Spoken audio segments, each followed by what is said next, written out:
Around the World in 80 Days. Chapter 1. Mr. Fogg Leaves London. Our story starts in 1872. Mr. Phlieas Fogg was a tall, handsome English gentleman. He lived in London in a comfortable house in Burlington Gardens. He didn't work, but he had lots of money. He wasn't married, so he didn't have a wife or children, but he had a servant who did the housework for him. Fogg went to his club every day. He ate lunch there at 12 o'clock and then read the newspaper in the afternoon. In the evening, he had dinner and talked with his friends there.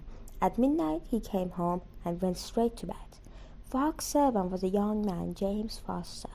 Foster didn't have much to do because Fogg spent most of his time at the club, but Fogg was very particular in the morning. He always wanted his breakfast on time, and he wanted the water for his bath to be not too hot and not too cold.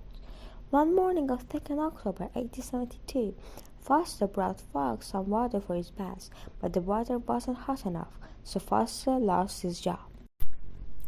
Fogg had to find a new servant, and later that morning a young man looking for work arrived at Fogg's house.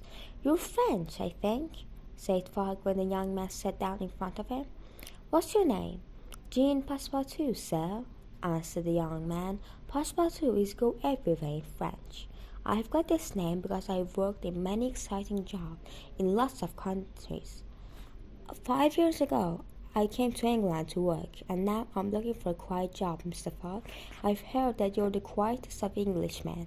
You're looking for a servant, and I want to work for you." "Good," said Mr. Fogg. "You can start at once. What's the time?" Passepartout looked at his watch. 22 minutes past 11, he said. "Your watch is slow," answered Fogg. "It's 11:30 exactly. That's when I always go to my club. Goodbye, I'll be home at midnight." Then Fogg left the house, and Passepartout found the feather duster and started cleaning. "Mr. Fogg's a very quiet gentleman," he thought. "I'm going to be happy here." That afternoon, Fogg read an unusual article in the Times newspaper. "Gentleman thief takes £1,500 from bank." £1,500 was stolen today from the Bank of England.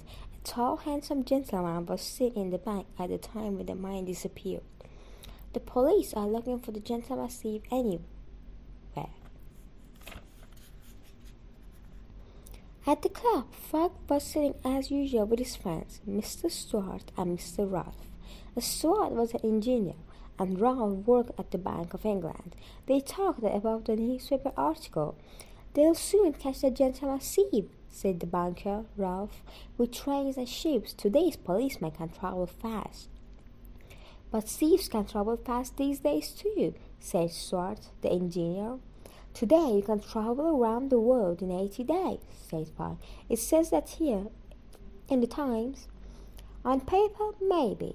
But trains have accidents, ships go through bad weather, and planes go wrong. You couldn't do it in 80 days, said Stuart.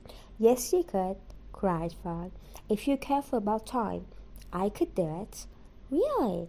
answered Stuart. "Look, if you can go off around the world and be back here in 80 days, I'll give you £200."